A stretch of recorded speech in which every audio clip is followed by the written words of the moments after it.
एक ऐसे साम्राज्य की कल्पना कीजिए जो पूरी दुनिया में सबसे ताकतवर हो, लेकिन वो बाहर के दुश्मनों से नहीं बल्कि अपनों की ही वजह से ताश के पत्तों की तरह ढह जाए। इस डीप डाइव विश्लेषण में आपका स्वागत है, जहां हम इतिहास के सबसे महान और भीषण संघर्ष महाभारत की जड़ों तक जाएंगे। हम देखेंगे कि कैसे कुछ अनियंत्रित इच्छाओं, अटूट प्रतिज्ञाओं और खौफनाक श्रापों ने पीढ़ियों पर अपना असर डाला। ये कोई आम कहानी नहीं है, ये एक ऐसा डोमिनो इफेक्ट है जो आज भी हमें बहुत कुछ सोचने पर मजबूर कर देता है। तो चलिए शुरू करते हैं। जिस स्रोत ग्रंथ की हम बात कर रहे हैं, उसकी शुरुआत ही एक बहुत ही रोंगटे खड़े कर देने वाली लाइन से होती है। जब संसार में अधर्म बढ़ता है, तब जन्म लेती है एक ऐसी कथा जो केवल युद्ध नहीं बल्कि जीवन का सबसे बड़ा सत्य है। मतलब शुरुआत से ही माहौल एकदम सेट है। ये सिर्फ एक पारिवारिक झगड़े की बात नहीं है, बल्कि धर्म और अधर्म के बीच की वो लकीर है जिसने पारिवारिक रिश्तों को तोड़कर रख दिया। भाग 1, राजा शांतनु और नदी की देवी। तो असल में ये सारी उथल-पुथल शुरू कहाँ से हुई? हस्तिनापुर के एक बेहद समृद्ध साम्राज्य से। एक दिन राजा शांतनु बस यूं ही नदी के किनारे टहल रहे थे और अचानक उनकी नज़र रहस्यमयी देवी गंगा पर पड़ी। वो उनकी खूबसूरती पर इस कदर मोहित हो गए कि बस समझ लीजिए वहीं से इतिहास की दिशा हमेशा के लिए पलट गई। अब राजा थे तो उन्होंने तुरंत शादी का प्रस्ताव रख दिया, लेकिन गंगा ने इसके बदले में एक ऐसी शर्त रखी जो किसी के लिए भी मानना लगभग नामुमकिन सा था। उन्होंने कहा, आप मुझसे कभी कोई प्रश्न नहीं पूछेंगे और मेरे किसी भी कार्य में हस्तक्षेप नहीं करेंगे। सुनने में शायद आपको ये एक मामूली बात लगे, लेकिन इस एक निरंकुश और कठोर शर्त ने एक ऐसे दुखद चक्र को जन्म दिया जिसकी किसी ने कल्पना भी नहीं की थी। और ये चक्र क्या था? जरा इस नंबर पे गौर कीजिए, 7। एक अंधे प्यार और उस कठोर वचन में फंसे राजा शांतनु को चुपचाप खड़े होकर एक ऐसा मंजर देखना पड़ा जो किसी भी इंसान की रूह कपा दे। उन्होंने अपनी ही आंखों के सामने अपनी पत्नी गंगा को, अपने पहले 7 नवजात बच्चों को एक एक करके नदी में डुबोते हुए देखा। हमारा स्रोत बताता है कि वो 7 बच्चे असल में श्रापित थे और गंगा उन्हें मुक्ति दिला रही थीं। लेकिन जरा सोचिए, एक बेबस पिता के लिए वो दृश्य कितना खौफनाक रहा होगा। लेकिन सच कहूं तो हर इंसान के सब्र की एक न एक दिन सीमा टूट ही जाती है। जब उनके 8वें बच्चे का जन्म हुआ और गंगा उसे भी नदी की लहरों की तरफ ले जाने लगी, तो शांतनु से रहा नहीं गया। वो टूट गए और उन्होंने आखिरकार अपना वचन तोड़ दिया। इसका नतीजा क्या हुआ? वचन टूटने की वजह से उन्होंने गंगा को हमेशा के लिए खो दिया, लेकिन वो 8वां असाधारण बच्चा बच गया। वही बच्चा जो आगे चलकर महान देवव्रत बना। भाग 2, परम त्याग।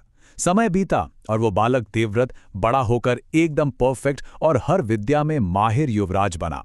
ऐसा लग रहा था कि हस्तिनापुर का भविष्य अब एकदम सुरक्षित है। लेकिन तभी कहानी में एक और बड़ा ट्विस्ट आता है। राजा शांतनु का दिल सत्यवती नाम के एक मछुआरे की बेटी पर आ गया और राजा की इस अचानक जागी लालसा ने सिंहासन के लिए एक बहुत बड़ा संकट खड़ा कर दिया। संकट क्यों? क्योंकि सत्यवती के पिता ने एक बहुत ही अड़ियल और कठोर मांग रख दी। उनका कहना था कि सत्यवती का पुत्र ही राजा बनेगा। अब आप खुद सोचिए, इस एक मांग ने देवव्रत को किस चौराहे पर लाकर खड़ा कर दिया होगा। अपने पिता की अधूरी इच्छा को पूरा करने के लिए उन्हें अपना पूरा भविष्य दांव पर लगाना पड़ा। और यहीं पर इस महाकाव्य का सबसे निस्वार्थ और सबसे बड़ा पल आता है। देवव्रत खुद उस मछुआरे के पास गए और बिना पलक झपकाए हस्तिनापुर के सिंहासन का त्याग कर दिया। लेकिन बात यही खत्म नहीं होती। सत्यवती के आने वाले वंशजों को भविष्य में कभी कोई चुनौती ना मिले, इसके लिए उन्होंने एक खौफनाक प्रतिज्ञा ली, आजीवन ब्रह्मचर्य की प्रतिज्ञा। एक ऐसी भीषण प्रतिज्ञा जिसने देवताओं को भी हैरान कर दिया, और इसी वजह से देवव्रत को एक नया नाम मिला, भीष्म। भाग 3, उत्तराधिकार का संकट। अब देखिए, राज्य में स्थिरता बनाए रखने के लिए भीष्म ने इतना बड़ा और ऐतिहासिक बलिदान दिया, लेकिन तकदीर को तो कुछ और ही मंजूर था। शांति के बजाय हस्तिनापुर का राजवंश बहुत जल्द एक और गहरे संकट और पूरी तरह से अराजकता में जा गिरा। आइए समझते हैं ये कैसे हुआ। जरा घटनाओं के इस विनाशकारी क्रम को देखिए। ये एक के बाद एक गिरते डोमिनोज की तरह हैं। पहला, शांतनु और सत्यवती की शादी होती है। फिर उनके 2 बेटे होते हैं, चित्रांगद और विचित्रवीर्य। लेकिन फिर सबसे बड़ी त्रासदी घटती है। ये दोनों ही बेटे बहुत कम उम्र में दुनिया से चल बसते हैं। अब क्या? सिंहासन पूरी तरह से खाली हो गया और वंश खत्म होने की कगार पर आ गया। मजबूर होकर सत्यवती को अपने एक और पुत्र वेदव्यास को इस वंश को बचाने के लिए बुलाना पड़ा। वेदव्यास जी के इस दखल की वजह से 3 पुत्रों का जन्म हुआ, लेकिन दिलचस्प बात यह है कि इन तीनों की शारीरिक और मानसिक खूबियां एकदम अलग थीं और यही चीजें सीधे तौर पर हस्तिनापुर का भविष्य तय करने वाली थीं। धृतराष्ट्र जन्म से ही अंधे थे, पांडु शारीरिक रूप से बहुत कमजोर थे और विदुर अत्यंत बुद्धिमान थे। तो अब सबसे बड़ा सवाल था कि राज कौन करेगा। नियम के हिसाब से धृतराष्ट्र अपनी नेत्रहीनता की वजह से अयोग्य माने गए, इसलिए ताज पहनाया गया पांडु को। लगा कि चलो अब सब ठीक हो जाएगा, लेकिन नहीं, यहां एक और भयंकर श्राप आ धमकता है। पांडु को श्राप मिला कि अगर वो कभी भी किसी स्त्री के साथ संबंध बनाएंगे तो उसी पल उनकी मौत हो जाएगी। एक बार फिर हस्तिनापुर के राजवंश के अस्तित्व पर सवालिया निशान लग गया। भाग 4, एक विभाजित पीढ़ी। पांडु के इस जानलेवा श्राप ने अगली पीढ़ी के जन्म के लिए एक ऐसा मंच तैयार किया जो जितना चमत्कारी था उतना ही ज्यादा विभाजित भी।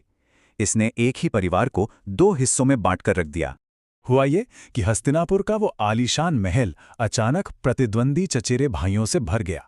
एक तरफ थे 5 पांडव जिनका जन्म कुंती और माद्री को देवताओं से मिले खास वरदानों की वजह से हुआ था, और दूसरी तरफ थे गांधारी के 100 पुत्र यानी कौरव, जिनका नेतृत्व कर रहा था सबसे बड़ा और महत्वाकांक्षी भाई दुर्योधन। पांडवों का ये दैवीय वंश सच में बहुत खास था। देखिए, धर्मराज के आशीर्वाद से युधिष्ठिर आए, वायुदेव से महाबली भीम और इंद्रदेव से अर्जुन का जन्म हुआ, माद्री से नकुल और सहदेव हुए। मतलब पांडवों को जन्म से ही देवताओं वाले असाधारण गुण विरासत में मिले थे। वो धार्मिकता, बेजोड़ टैलेंट और एक ऐसी ताकत का जीता जागता उदाहरण थे जिसे अनदेखा नहीं किया जा सकता था। अब यहीं से हमारी इस कहानी का सबसे बड़ा और दुखद टर्निंग पॉइंट शुरू होता है। जरा सोचिए, क्या होता है जब एक तरफ एकदम दैवीय प्रतिभा हो और दूसरी तरफ हो एक अनियंत्रित, इंसान को अंधा कर देने वाली ईर्ष्या। अपने चचेरे भाइयों की इस साफ साफ दिखने वाली श्रेष्ठता को देखकर दुर्योधन का क्या रिएक्शन होगा। सच कहूं तो बचपन से ही दुर्योधन के मन में भीम की शारीरिक ताकत और अर्जुन की शानदार प्रतिभा को लेकर एक अजीब सी जलन पैदा हो गई थी। और ये कोई आम बच्चों वाली जलन नहीं थी, ये एक ऐसी गहरी सुलगती हुई आग थी जिसने साम्राज्य को अंदर ही अंदर खोखला करना शुरू कर दिया। यही वो जहरीला बीज था जिससे आगे चलकर एक विनाशकारी युद्ध का पेड़ उगने वाला था। हमारा स्रोत ग्रंथ इस पूरी स्थिति को एक बहुत ही सटीक और भयानक लाइन में समेटता है। जहां ईर्ष्या होती है वहां विनाश निश्चित होता है। एकदम सच। ये साफ है कि कैसे इंसान की बेकाबू भावनाएं एक पूरे साम्राज्य का पतन कर सकती हैं। ये गहरी ईर्ष्या ही वो नींव बनी जिस पर इतिहास की सबसे बड़ी तबाही की इमारत खड़ी हुई। तो हम इस एक्सप्लेनर के आखिर में एक बहुत ही गहरे सवाल पर रुकते हैं। एक इंसान की बेकाबू ईर्ष्या एक पूरे के पूरे अजय साम्राज्य को उस विनाशकारी चौसर के खेल और इतिहास के सबसे बड़े अपमान की ओर कितनी दूर धकेल देगी। पूर्ण विनाश के लिए मंच अब पूरी तरह से सज चुका है। उम्मीद है कि इस विश्लेषण ने आपको इन शुरुआती ऐतिहासिक घटनाओं को एक बिल्कुल नए और स्पष्ट नजरिए से समझने में मदद की होगी।